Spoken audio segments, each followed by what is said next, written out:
Jai Hind and welcome to all. Myself Shivani from Applied Science and Humanities Department in Ajay Kumar Garg Engineering College. This is the lecture 3 of unit 3, which is electrochemistry, and in this lecture I will tell about the Gibbs-Helmholtz equation, its derivation and lead acid battery. The references are Engineering Chemistry by Jain and Jain, by Shashi Chawla, and www.jntu.ac.in, and the battery part I have taken from NCERT book of class 12th from mycbseguide.com. So, the first Gibbs-Helmholtz equation. In previous 2 lectures I have completed the term anode, cathode and Nernst equation, and here I will discuss the thermodynamic function with electrochemistry function, or we can say EMF of the cell. So, this equation is a thermodynamic equation used for calculating changes in Gibbs energy, which is G, as a function of temperature. It is named after J. W. Gibbs and H. V. Helmholtz. So, to derive this Helmholtz equation, let us take the Gibbs function, and which is G, and G is equal to, we know that from the thermodynamics, G is equal to H minus Ts, where G is free energy, H is enthalpy, and T and temperature in absolute temperature, we can say in Kelvin, and S is the entropy of the system. The enthalpy is defined as H is equal to U plus PV. So, if we put the value of H here, so we get G is equal to U plus PV minus Ts. If we differentiate this, then dG is equal to du plus PdV plus VdP minus TdS minus SdT.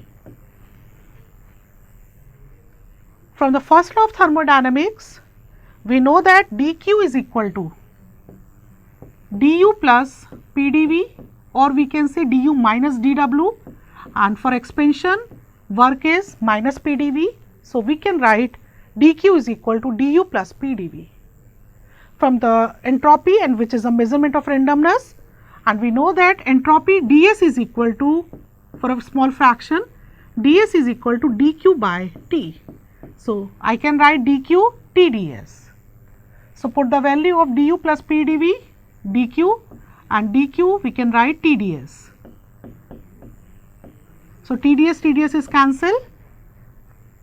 So, finally, we get dG is equal to minus SDP plus VDP. So, I think this is clear. So, dG is equal to VDP minus SDT. So, minus SDT T plus VDP. So, this is the Gibbs free energy for a closed system, and when a system undergoes reversibly the change in pressure as well as temperature. Now, at constant pressure, or we can say for isobaric process, dP is equal to 0, and when we put dP is equal to 0, then we get dG at constant pressure is equal to minus SdT. That is, S, it will be minus dG upon dt at constant pressure, or we can write del G upon del T at constant pressure. So, this is entropy.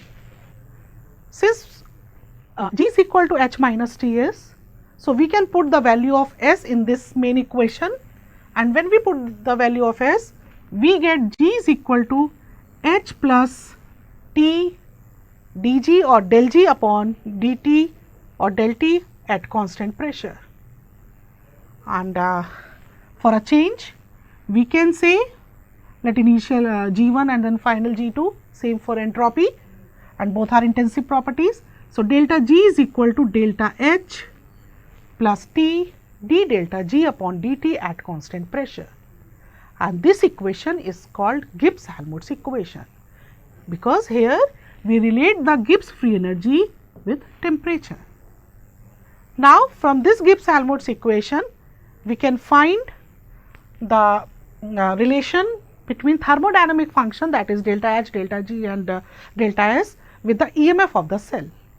So, let us determination of delta H with the help of rate of change of EMF with the temperature. We know that the electrical work done by the system is minus NFE, and how this NFE come? That the EMF of the cell is E. So, the electricity pass required is N Faraday, and which is equal to NF Coulomb. So, the work done, it will be minus NFE, and work done is equal to delta G. So, delta G is equal to minus NFE.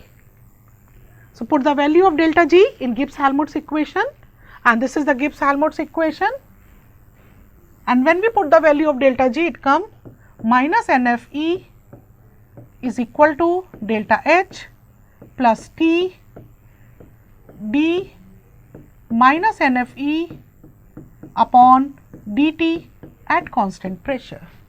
So, delta H, it will be minus NFE, and then it come minus. So, on other side it will be plus T d NFE upon dt at constant pressure. So, NF, it can be taken a common. So, NF is delta H is equal to minus NF E minus T dE or del E upon dt or del T at constant pressure.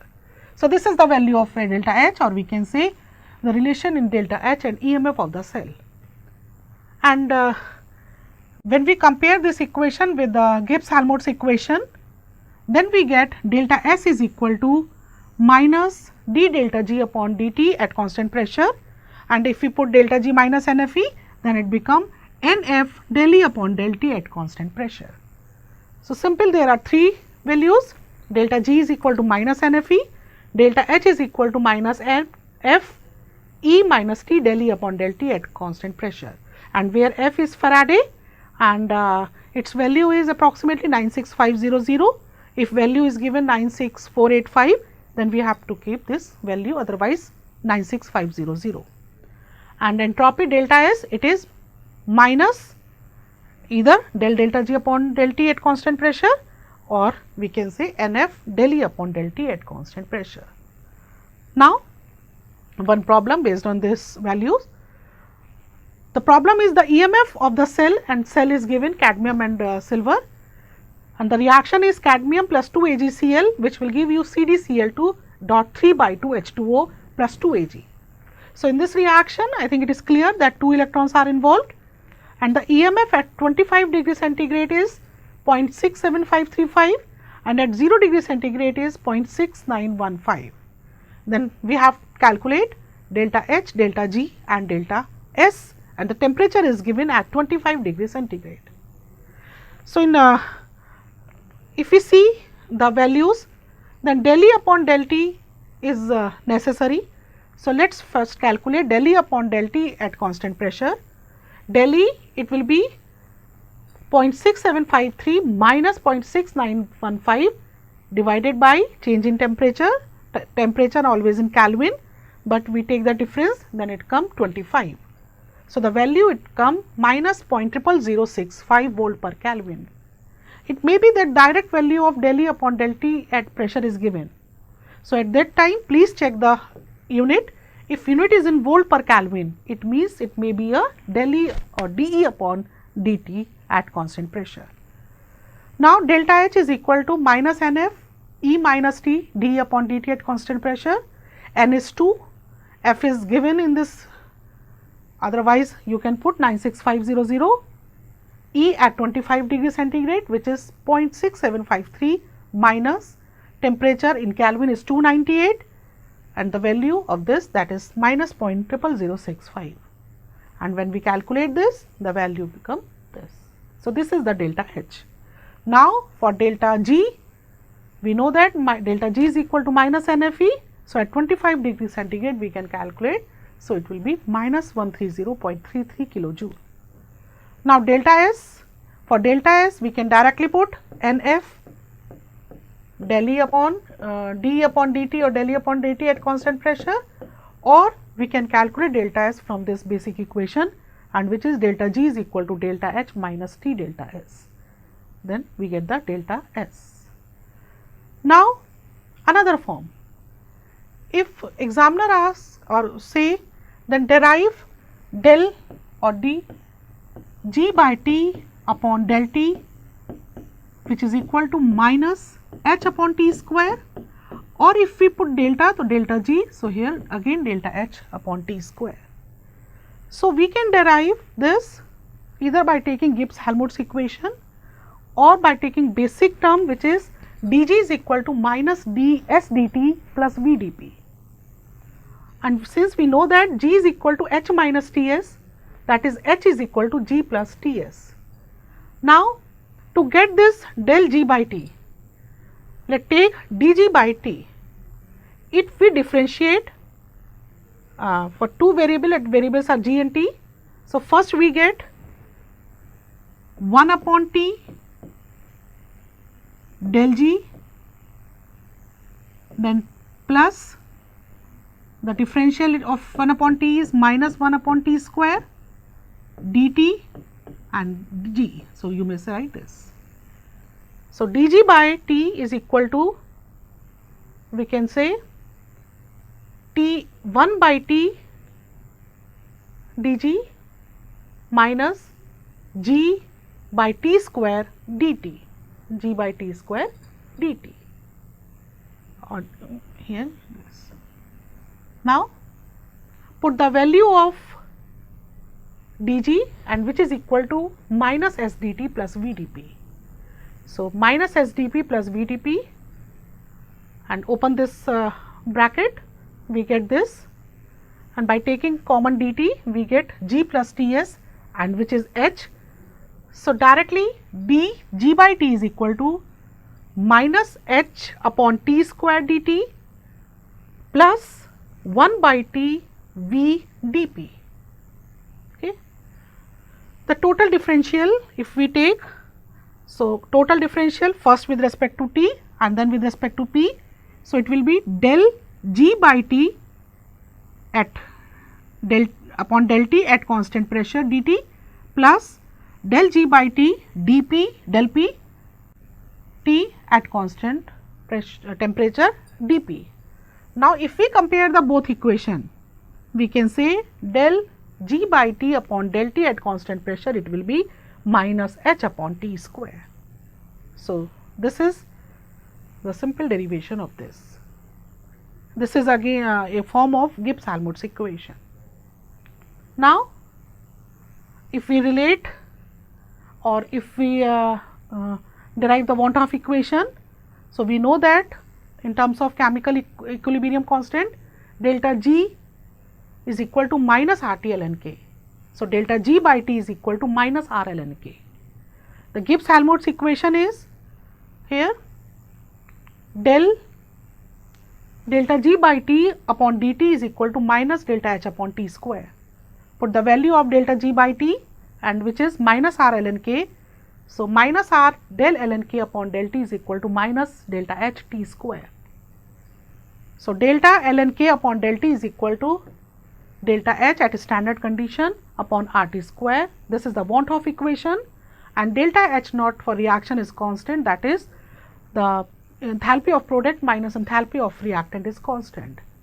If we integrate this, then we can say ln K is equal to minus delta H upon RT plus constant. So, this is the basically van 't Hoff equation, and this equation is important to calculate equilibrium constant. And we know that for endothermic reaction, delta H is positive, that is K increase with temperature, and for exo, delta H is negative, so plus, that is K decrease with temperature. Now, next topic is battery. So, battery means the combination of two or more electrochemical cells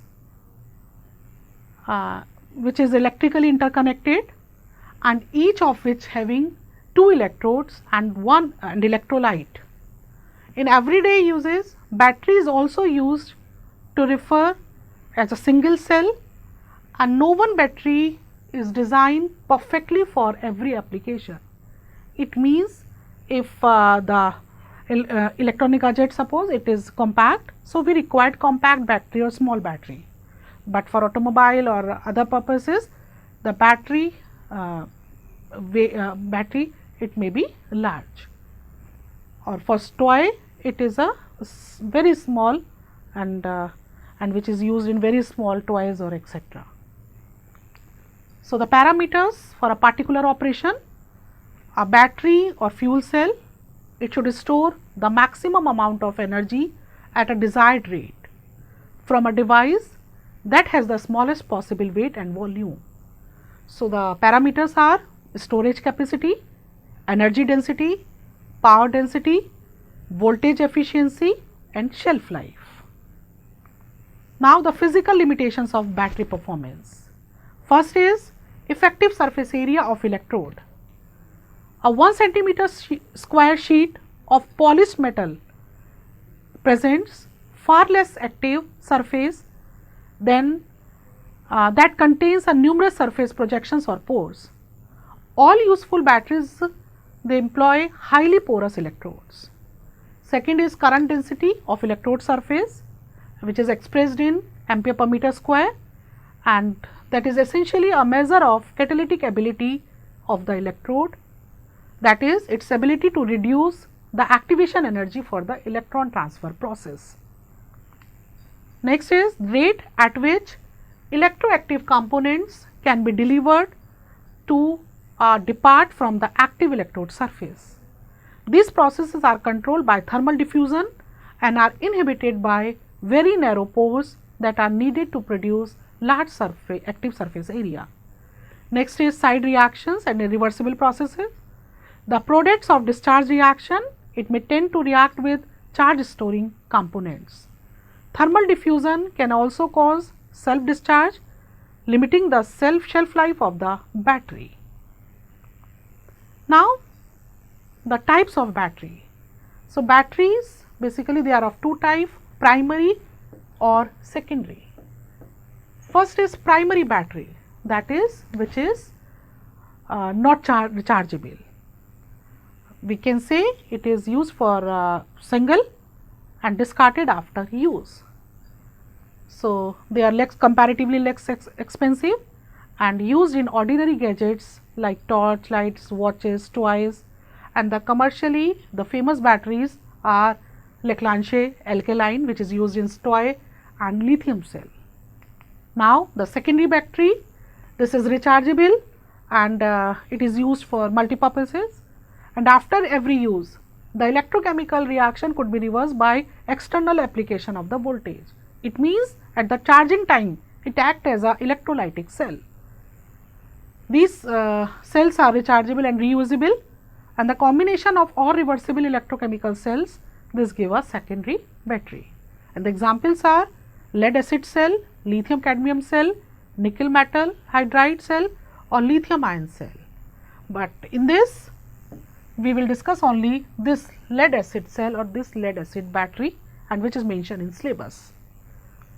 So, this is the 3D look of this lead acid cell, but for theory purpose I will draw the 2D structure. But in this battery we see that there is a positive terminal as well as negative terminal. So, positive plates are cathode, which is made from the lead oxide, and the negative terminals they are basically filled with spongy lead, and the medium electrolyte, it is the 38% by weight dilute H2SO4. So, let us first draw the structure. So, for examination purpose we can draw this 2D structure, that this is the simple container, and the total output we require 12 volt and one combination give 2 volt EMF. So, overall we prefer to take 6 cell battery, and for get better output we combine the anode and cathode in series separately, and they are separated by either wooden sheet or polymeric sheet. So, let us take draw 3 cell first.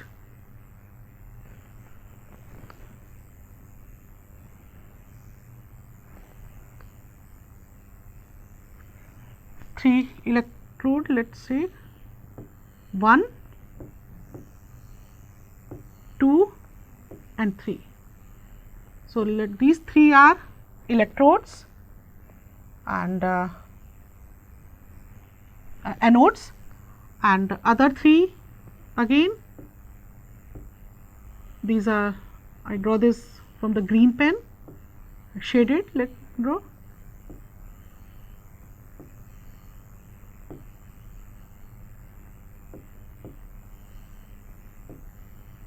So, let the electrodes which are drawn from green pen, that these are cathode and they are dipped in electrolyte. Electrolyte means the movement of ions where take place. So, it is 38% dilute H2SO4. Red, these are, they are anode, and anode is basically spongy lead, and or we can say the lead is impregnated in this anode, and green pen marked or shaded, these are cathode and which is made from lead dioxide, that is PbO2. So, this is the 2D diagram of lead acid battery, this. So, 3 points which is very important: anode, cathode and electrolyte. So, I think it is clear: anode sponge metallic, cathode lead dioxide and electrolyte dilute 38% H2SO4. Now, for reaction,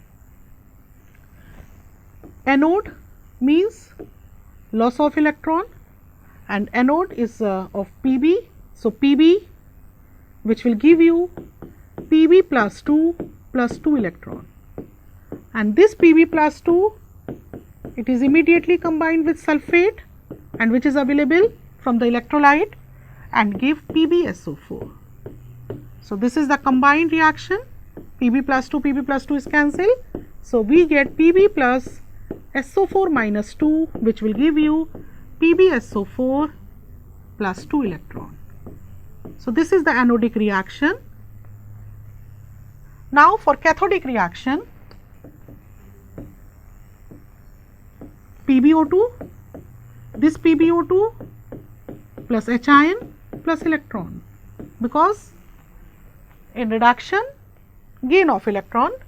So, we will get Pb plus 2 plus 2 oxygens are there. So, we can write 2H2O. Now, the total 4 H ion 4. So, to balance this we can write this. Now, again this Pb plus 2, it combined with sulphate. So, here H ion and sulphate ion both are used for this reaction. So, we get PbSO4. So, what will be the overall reaction at cathode? It will be PbO2 plus 4H plus sulphate. So, we will get H2SO4 here. So, H2SO4 and plus 2 sulphates are basically here. So, I can write 4H plus sulphate plus 2 electron and which will give PbSO4 plus 2H2O. So, this is the reaction at cathode, and when we combine the both reaction, this. So, when we combine the both, this is the anodic reaction and this is the cathodic reaction, and when we combine the both reaction, this will be reaction of recharging. It means that the battery is in use. So, Pb plus PbO2 plus 4H ion and 2 sulphate ion. So, I can write 2H2SO4 which will give you 2 PbSO4 plus 2H2O plus energy, this. And in this anode reaction is this PbSO4 and then salt bridge, and then no need to write this reaction, I think. So, this is the recharging reaction, discharging reaction. But when the density here we take 38% H2SO4 with density 1.3 gram per centimeter cube. Since in the reaction H2SO4 are used, so the density falls, and when its density falls up to 1.2 gram per centimeter cube, the reaction becomes slow, that is it required charging. So, at that time we stop this reaction and the extra voltage is required or additional or voltage is required for the charging. So, at this charging the reaction it become reverse, that is at anode the reaction will be this, and at cathode again the reaction will be this. So, the overall charging reaction it will be 2 PbSO4 I can write. So, the charging reaction, this is not discharging reaction. So, charging reaction will be 2 PbSO4 plus 2 H2O, which will give you Pb plus PbO2 plus H2SO4 this. So, it means now it will act as an electrolytic cell, and the cathode it become anode and anode it become cathode. So, this is the overall reaction, and we see that the white solid precipitate it sticks the electrode, it means the which is a PbSO4, and when during charging or this PbSO4 again dissolve convert into this, that is this solid it get dissolved. So, it is used for engine batteries, and this cell represent over half of the battery cells, and there are few advantage: low cost, long life cell, ability to withstand mistreatment, and they also perform in high or low temperature or in high drain application.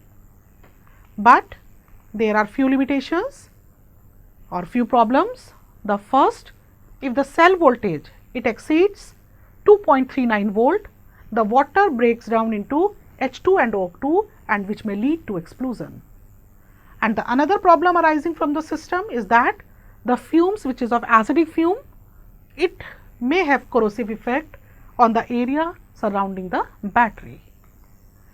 So, these problems are mostly solved by sealed cells, and this sealing in reality is only value regulated and allowing hydrogen and oxygen recombination by catalytic recombination. They convert these gases into water and achieving about 85% efficiency at best. In these battery, the water lost becomes so insignificant, so no refill is required from the life of the battery, and this cell design prevents corrosive fumes from escaping. So, I finished this battery here, and so in battery the diagram, 2D diagram, and the reaction of charging and discharging both are important. Thank you.